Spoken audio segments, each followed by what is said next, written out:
Picture the most recognizable warship in the world. 100 feet long, 2 nuclear reactors, 75 aircraft on its deck, 5,500 sailors living inside it.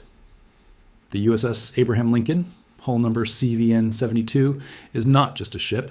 It is a floating city, a mobile airfield, and the single most visible symbol of American military power projection on the planet. Now picture Iran announcing 5 days in a row that it had sunk it. That is exactly what happened in the opening weeks of the 2026 Iran war. And the gap between what Iran claimed and what actually occurred in those waters, the distance between the narrative being broadcast from Tehran and the reality being documented by CENTCOM, tells you something important, not just about this war, about how modern conflict is fought in 2 simultaneous arenas at once. The physical one, where missiles and ships and aircraft operate, and the informational one, where perception, credibility, and psychological dominance are the objectives. Iran fought hard in both arenas.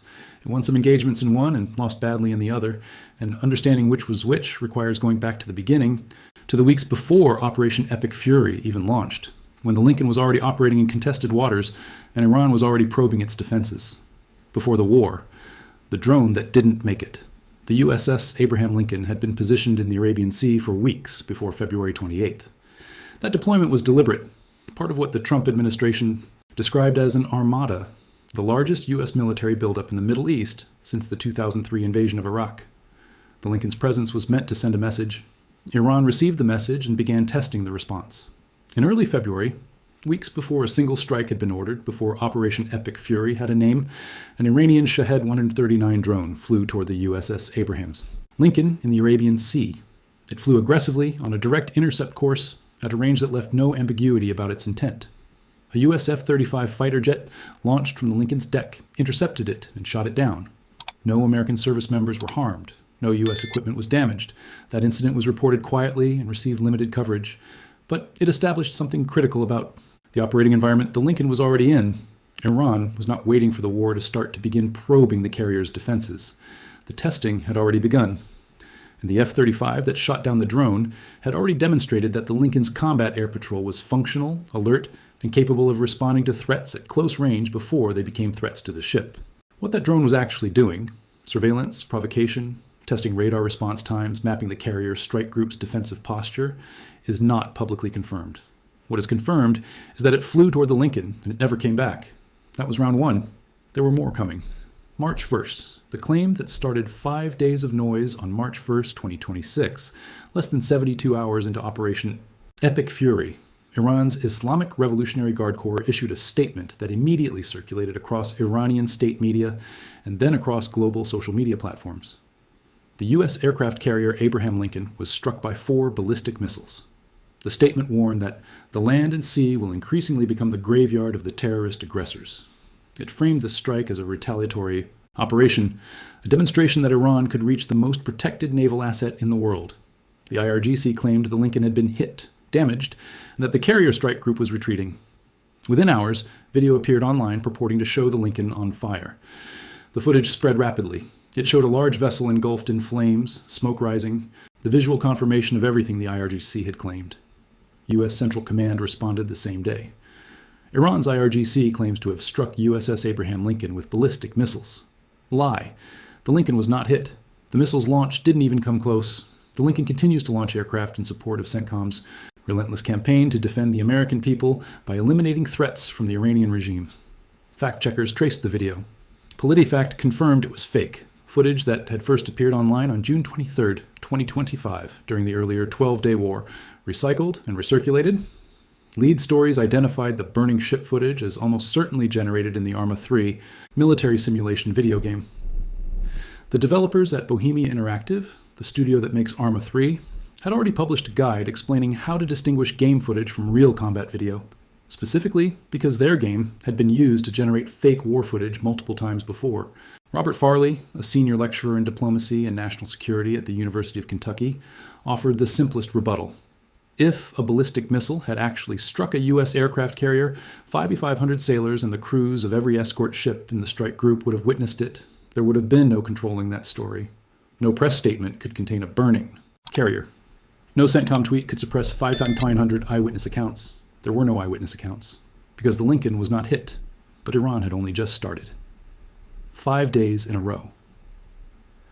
What followed was not a single claim quickly abandoned when challenged. It was a sustained, multi-day information campaign that escalated with each iteration. Day 1. 4 ballistic missiles struck the Lincoln. Day 2. Naval drones struck the Lincoln in the Sea of Oman.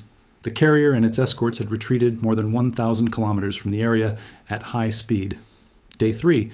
The Lincoln had been rendered non-operational. Day 4.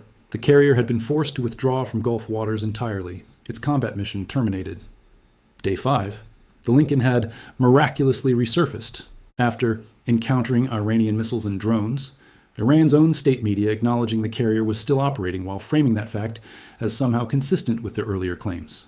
CENTCOM's response escalated in parallel. The command released photographs of the Lincoln operating normally. In the Arabian Sea, flight operations continuing, aircraft launching from the deck, the ship visible, functional, and unambiguously intact. One CENTCOM statement captured the absurdity directly. First, the Iranian regime claimed and reclaimed 5 days in a row that it sank USS Abraham Lincoln. Now, the regime claims the aircraft carrier has miraculously resurfaced and left the battlefield after encountering Iranian missiles and drones. The information campaign had collapsed under its own weight, but understanding why Iran ran it and what it was designed to accomplish requires looking at something more than the false claims themselves. What was actually happening in those waters while Iran's state media was broadcasting carrier strike, claims that CENTCOM was photographically refuting, the real naval engagement in those waters was considerably more complex and considerably more dangerous than either side's public statements fully captured. At some point during the first week of the war, the precise date was not disclosed, an Iranian naval vessel approached the USS Abraham Lincoln's position in the Arabian Sea. It closed to within a range that U.S. officials, briefed on the matter and speaking to CBS News under anonymity, described as dangerously close, an approach that triggered an active response from the carrier's escort ships. A U.S. Navy vessel, the specific ship was not identified in the report, attempted to fire on the Iranian vessel, using its Mark 45 5-inch naval gun. The Mark 45 is a fully automated deck cannon that has been the U.S. fleet's standard naval artillery since the early 1970s. It missed multiple times. Whether those shots were warning fire or targeting attempts is not definitively known from public reporting. A helicopter was then launched, armed with Hellfire missiles. The helicopter engaged the Iranian vessel of the Iranian ship, and its crew was not publicly confirmed. That engagement, a real one, in which a U.S. escort vessel fired on an Iranian ship that approached the Lincoln, initially missed with its deck gun, and then destroyed the vessel with helicopter-launched missiles, received a fraction of the coverage generated by Iran's false claims about ballistic missiles striking the carrier. That asymmetry is itself a piece of information about how information warfare functions in practice. The false claim that spreads instantly, emotionally, and visually across social media generates coverage and shapes perception. The actual engagement, more complex, more ambiguous, with an outcome that is neither clean victory nor clean defeat for either side, gets buried in the noise of the bigger narrative, the Shahid Bagheri and the real naval war. While Iran was building a false narrative around the Lincoln, the U.S. was conducting a methodical and documented destruction of Iranian naval capacity. Within hours of Operation Epic Fury launching on February 28th, U.S. forces struck the Shahid Bagheri, Iran's first drone carrier, commissioned just weeks earlier in a ceremony in the Persian Gulf. The Shahid Bagheri had been designed as a mobile platform for intelligence gathering, missile strikes, and aerial surveillance. It was Iran's most significant recent naval investment, a vessel built specifically to project IRGC drone capability across the Gulf at range. U.S. forces hit it immediately and removed it from the fight in the opening hours of the war. CENTCOM Commander Admiral Brad Cooper provided regular public updates on the naval campaign's progress. By March 11th, the 12th day of the war, the U.S. had targeted and destroyed more than 60 Iranian ships. The operational summary included a milestone that the commander described with deliberate emphasis. We also took out the last of 4 Soleimani-class warships. That's an entire class of Iranian ships now out of the fight. The Soleimani-class vessels were Iran's most capable surface combatants, guided missile catamarans delivered to the IRGC Navy beginning in 2022, the first Iranian warships to carry vertical launch systems capable of firing medium-range surface-to-air missiles. Iran had built 4 of them. By day 12, all 4 were gone. The Lincoln's air wing was central to that campaign. An EA-18G Growler, an electronic attack aircraft, was photographed launching from the Lincoln's flight deck on March 7th in support of Operation Epic Fury. The carrier that Iran's state media was claiming had been sunk, was actively conducting strike missions, and electronic warfare operations against Iranian targets while those claims were being broadcast. That is the actual naval record of what the Lincoln did in those waters. Not retreat, not withdrawal. Strike operations, day after day, against a target set that included the most capable surface combatants Iran had built. Why Iran ran the campaign anyway? The question that requires an honest answer is this. If the claims were so clearly false, and if CENTCOM was going to refute them immediately with photographs and operational updates, why did Iran persist for 5 days with a story that was visibly collapsing? The answer is that information warfare is not primarily aimed at people who will check the facts. It is aimed at audiences who will encounter the claim before the refutation, audiences for whom the emotional impact of the image, a burning American carrier, the most powerful navy on earth, humiliated, is more durable than the correction that follows. In Iran's domestic information environment, where state media controls the primary narrative and where CENTCOM's Twitter responses are not the primary news source for most of the population, the claim that the Lincoln had been struck served a specific internal function.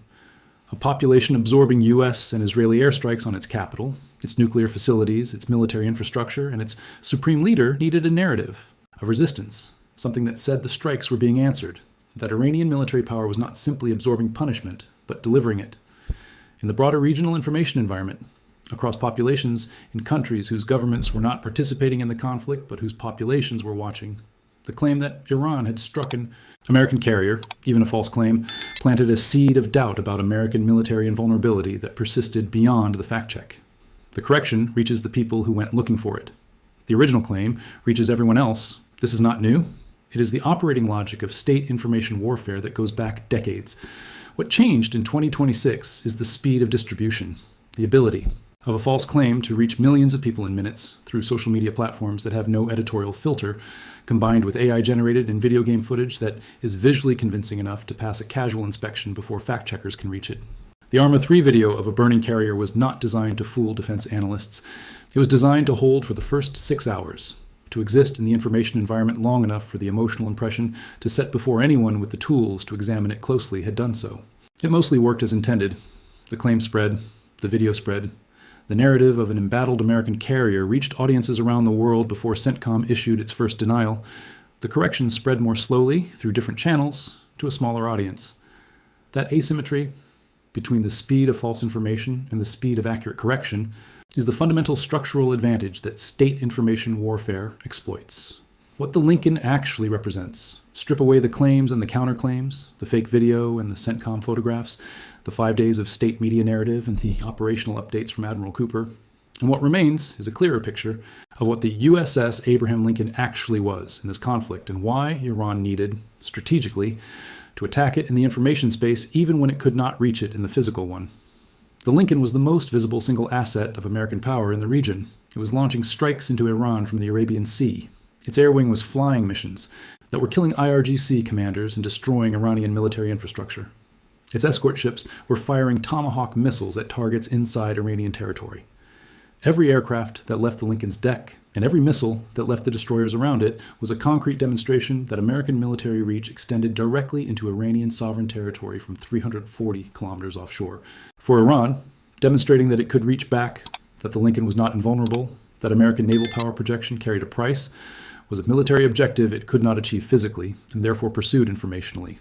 The claim was the only weapon available for that specific target, and so Iran fired it 5 times, knowing each time that CENTCOM would deny it and eventually disprove it, but calculating that the attempt itself communicated something that silence could not. The message was not, we sank the Lincoln. The message was, we are still fighting back, and the fight has reached the carrier itself. The Lincoln was not hit. That is the factual record, documented, photographed, and operationally confirmed day after day by the ship's continued flight operations. But in the informational arena, the second war being fought simultaneously alongside the physical one, the question of who won that exchange is more complicated, and that complexity is precisely the point. The Lincoln kept launching aircraft. Iran kept claiming it hadn't. And somewhere in the distance between those two facts, the real character of modern conflict quietly revealed itself.